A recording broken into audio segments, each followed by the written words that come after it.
So, I saw this video.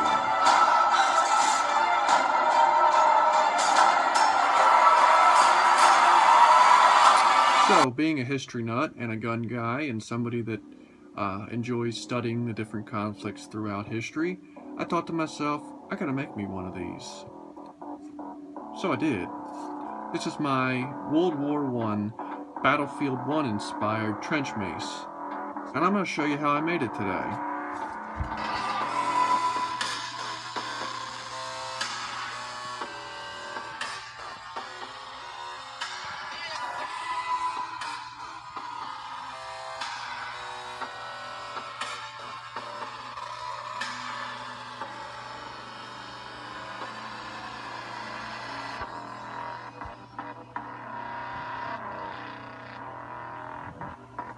Alright, so as far as building one of these, it's actually not that complicated once you figure out what you have as far as tools and what you can use and what you can and can't do. First, starting out with a list of musts for making this. You must have a way to cut steel rod. These are 3/8 inch steel rod. You're not going to be able to cut them with tin snips or scissors or something like that. You're going to need either an angle grinder or a sawzall, or, you know, if you want to go the hand method, use a hacksaw, but you're going to need something to cut rod, and you're going to need some form of grinder to put a point on them. These all have a point on them, and I will say that that is one of the most time-consuming parts of this, is once you've cut out all of these, is grinding them to a point. You know, they are not really sharp, but I did put them to a point for effect, and that will eat up some time.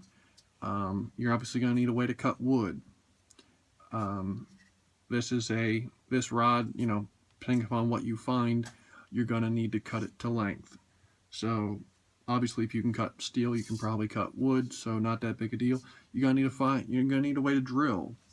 With these being 3/8 inch rod, you're going to need a 3/8 inch drill bit and something to go through it. You're going to need the steel rod, obviously, and my handle's wrapped in paracord. You can wrap it in just about anything you like, you know, depending upon what you're going for. So you're going to need something to wrap the handle with. Also, you're going to need to find the way to finish the wood. I used a all-in-one urethane / stain. I forget what color I used, but that's all personal preference, but you're going to need a way to finish it. Usually I just use stain and urethane, but I wanted something that was a little bit simpler finish. I didn't want to have to go through extra steps, you know, so you're going to need a way, you're going to need the know-how on how to do that too. You know, it's something I would definitely look up a couple videos online before you start staining so that you don't mess it up. It is pretty simple once you get the hang of it, but you know, something to keep in mind. You don't want to ruin your project because you left something on too long or whatever, and that.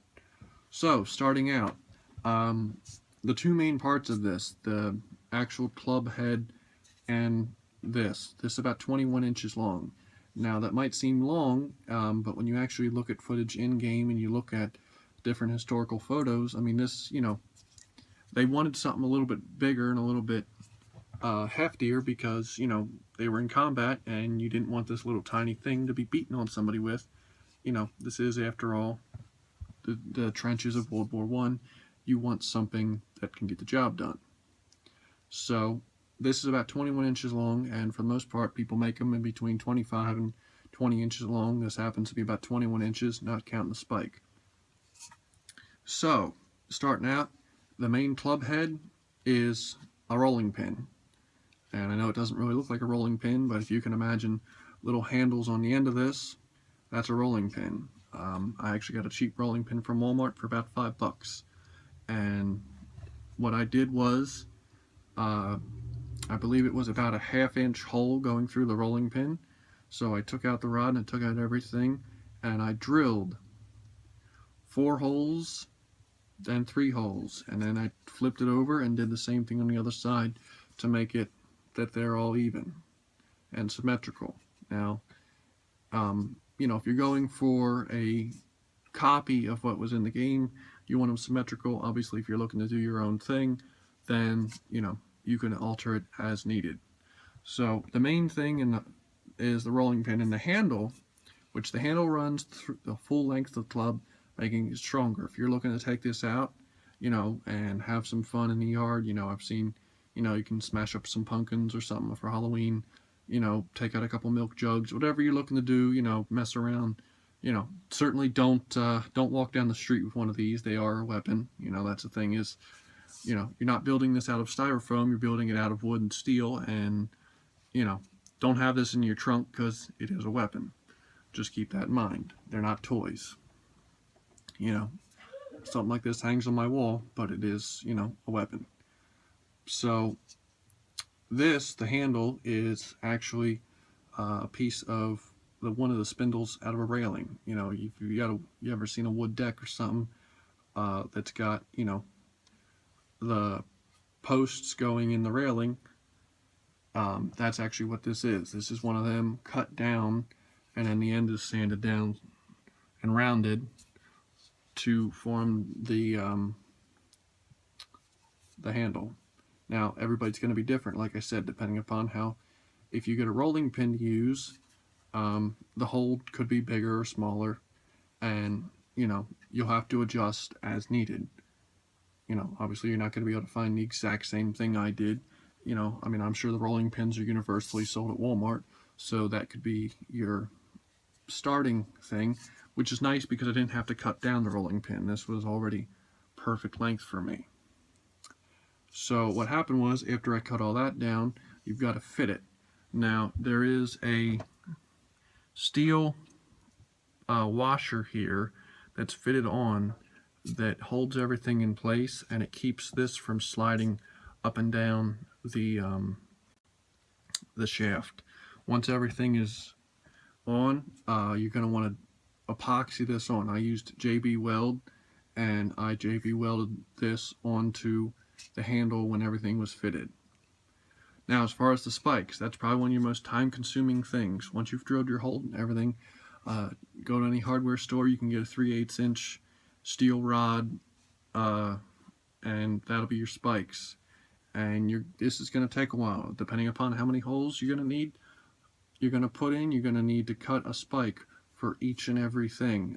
Try and keep them the same length and everything, because that'll make a lot less finishing work in the end. Obviously they can be a little bit off because you are, this is basically something built in the trenches, so they weren't worried about exact measurements.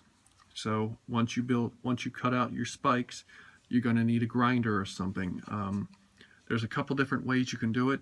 The method that I found, you can do one of two things. You can either put them in a vise and use an angle grinder and go around and round them, or much faster if you've got a bench grinder, is if you got a drill or something, put them in the drill chuck and just slowly rotate them around. If this is in the drill and you just slowly turn it against the angle grinder, then it'll go a lot faster and you can round them out a lot quicker, and they'll be a lot more uniform. Now obviously, depending upon what steel you've got, it's going to be new and shiny, and you don't want that. There's a couple different methods for darkening them. You could paint them if you wanted to, but if you've got the ability and you've got the resources, the best thing to do is use old motor oil. There's a couple different blackening methods where you take motor oil or linseed oil, or whatever you have at your disposal, whatever you feel comfortable using, and if you heat these up real good and then quench them in oil, it darkens them, it blackens them, makes them look used, make them look like they are old, and they're not fresh out of the factory. So, and depending upon what method you use, you can get your desired effect. I did the same thing with the backing plate. So, and once you cut them all out, once you're happy with them, test fit them. If these are 3/8 inch thick and the hole's 3/8, it's going to be a tight fit. You're going to want to test fit them, make sure they fit, because once you JB weld them in, they're in there. I mean, the JB weld is extremely strong. It's a good product, but they're not coming out. The wood will snap and break before these come out. So definitely something to keep in mind. As far as the handle, as I said, this is wrapped in paracord. And there's a million different ways you can wrap the handle.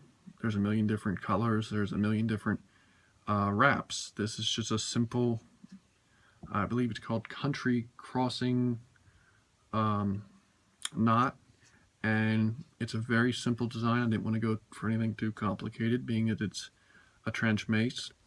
And you can wrap your handle with that. You can also use shoelace if you wanted to. You could, that's all personal preference. The thing to keep in mind is, soldiers were building these. They weren't manufactured, so every single one was different, and every single one had its own unique flair. I did put a lanyard on mine because if you look at a lot of period maces, they all had lanyards. Reason being, you're fighting, you're in combat. You don't want to lose this. You don't want someone to take it from you. You might swing it. You're in the mud, you're in the muck. It's slippery. Everything's soaked and wet and everything. You don't want to lose it. So I did put a lanyard on this. Keeping in mind that this is just for display, but figured I'd go the extra mile. So there's a lanyard on it. I think that covers just about everything. If you have any questions, feel free to ask them, and if there's enough questions, I will do a part 2 if needed to show off something. And have a good day.